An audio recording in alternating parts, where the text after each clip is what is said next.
Archie Sharp is in the studio. He's just been telling me the situation with the WBO in his weight division, and the champion there is Emmanuel Navarrete, who I think is a fantastic fighter. I really do. Yeah. And he's got the opportunity, Navarrete, to step up in weight and challenge for some vacant titles up at lightweight. But in the meantime, his belt at 130 then gets put on ice, and gets put on ice for a long period of time. So therefore, the people that are working their way through rankings, paying sanctioning fees, getting themselves in opportunities, have to wait, 9, 12 months before they even get a sniff? For mandatory, I believe that he's protected really until February 25 before he fights a mandatory. So this was my argument. So basically, he can now go up to lightweight. I believe the belts stay with him at 130, still stay with him. He wins, loses or draws, whatever he does, he makes that decision after he's boxed for at 135. Mm-hmm. And then belts, technically tied up until then. But like you say, he can fight in May or whenever the fight's due to happen, and then you don't know when he's going to make that decision to let the 130 belt go, or he might stay at 130. I don't really know at the minute, but like I say, everything's just tied up. That's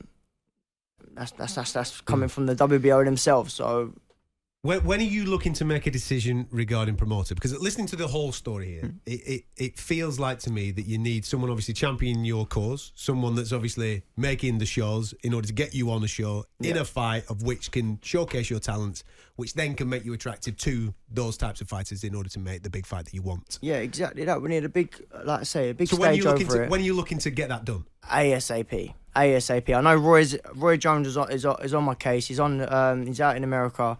And he's pushing out there as well. So, like I say, God willing, Saint comes through very, very soon. But we're ready to go. And like I say, I believe I beat anyone who Eddie's got. I beat anyone who Frank's got.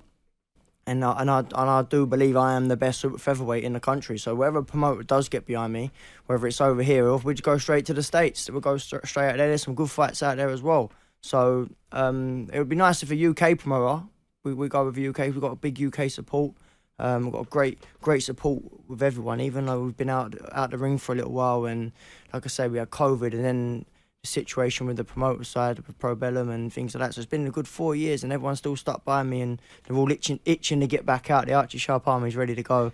Full force. Be honest now, because people listen to this, then listen to sports stations, and they have these athletes that come on this station, and the audience perception is athletes are multimillionaires, they're all living in mansions, they're all driving around in nice motors and all this type of carry-on, right? But boxing, as me and Gareth know, we've travelled the country going to gyms and all this type of stuff. We know it's a very different tale for a lot of people. Firstly, speak about how mentally tough it's been over the last 4 years and how this affects other parts of your life. You've got 4 kids, you've got, wife, you've got a wife to take care of, all these types of things, man. So how does what is happening to you outside the ring affecting life in general? It's been very hard. I mean, there's been times where I've been thinking I might have to go back to work. I don't know.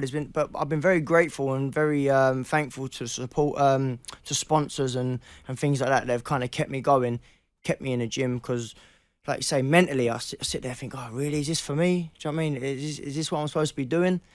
And then I speak to Roy or I speak to mentors and things, and Archie, you've dedicated your whole life. You boxed at the age of 7, you won multiple national titles, 24-0. I've done so much in the sport. Your shot will come. And even though I believe I've got a wise head on my shoulders at 28, I am only young. I do believe I'm only young. I've not had a hard career, and I feel like the best of myself is yet to come. So I've just kind of, like I say, mentally stayed strong. I believe everything happens for a reason. And yeah, I'll do it it's not just myself now, it's for the kids, and I want to change their lives. So, and to do so, this boxing's the way to do it. So. You must have an incredibly supportive family. Yeah, very good. My wife's unbelievable. Because that's a tough conversation here. Because there's real life, there's your dreams and hopes and aspirations, exactly. And then there's real life. And that's the thing. Like you say, you got dreams and you got reality. You got bills, you got house, you got cars, you got things that you got to get paid for, and sometimes, like you say, you sacrifice, and that's what's been happening in the last few years. Sacrifice, and it's not just making the weight; it's been everything, you know. But you've also got the calling to it, which is deep inside you. You've got the addiction to it. Yeah. I mean, you say you've contemplated going back to work. What would that entail? Well, that's what I mean. It'd be a whole new life. Is that back to building? Is that back to doing what? That's what. Building will probably be my way I'll be looking at, the path I'll be looking at, because my dad's been building and it's the industry that I know, like property. I love property development, things like that. So that's kind of where I would edge towards. But you can't face it. It always gets darker. It always gets darker before it gets light. Exactly, and I believe I'm one of them stories, and I can't wait to write a book about it, because I can see your hands. All the fighters they've just been given opportunities like that.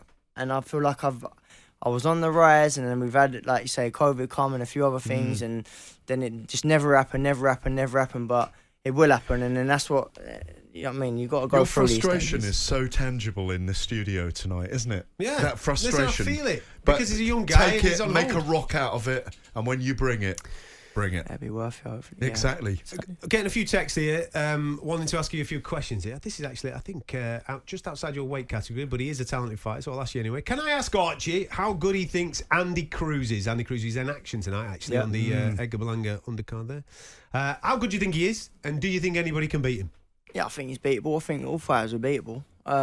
It's just, like you say, I think he's a great fighter. I really do. Do I fancy my chance against him 100%? I'll come to it anyway. Do you know what I mean? But no, I think he's a great fighter. And like you say, he's out tonight, and it'd be interesting to see how his career really does go on. When it comes to your shot, because you'll have thought about it, who do you really want? Who do you want? Shakur's but he's out of the weight category at the moment, and he's gone the light. So we're going to do this at super feather, yeah? Yeah. So who do you want when you get the opportunity to fight for a world title at super featherweight? Who do you want to be stood across from you?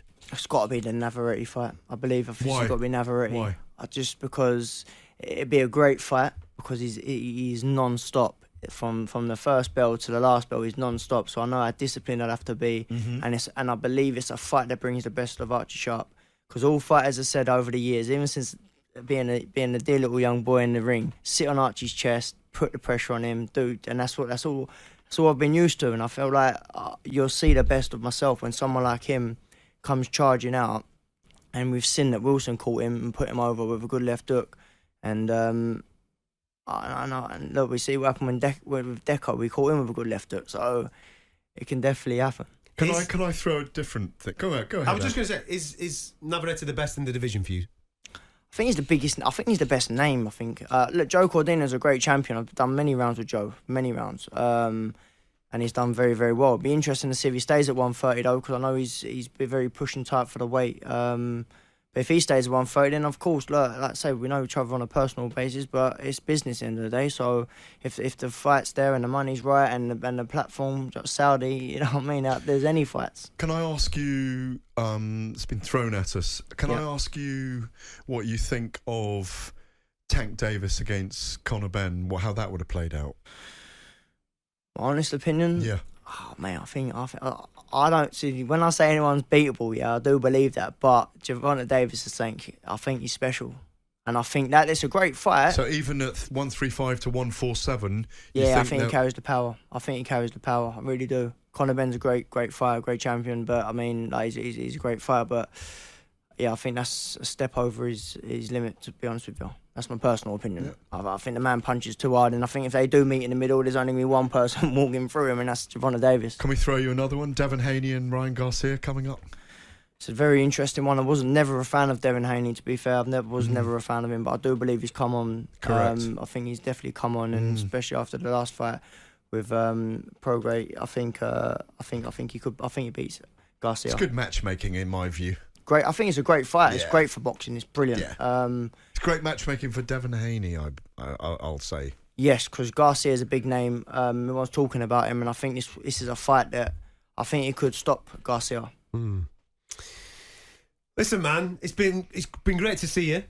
I like you, man. And I really hope that the next time we speak, it's about you signing with a new promoter, and the promoter's got a big plan for you, and they're pushing you in the direction of, right, Archie Sharp's on this card, he's fighting this guy, and it's meaning this, and we're going in this direction. Fingers crossed that that's not in another year from now. It's within the next month, mate. No, 100%. I appreciate you having me on. Now, listen, I'm Pleasure, sure always. people will pay attention to this. And there might even be some promoters actually watching this going, Archie Sharp doesn't have a promoter. Right, go on then, mate. I'll be making the phone call. If you do, get on him.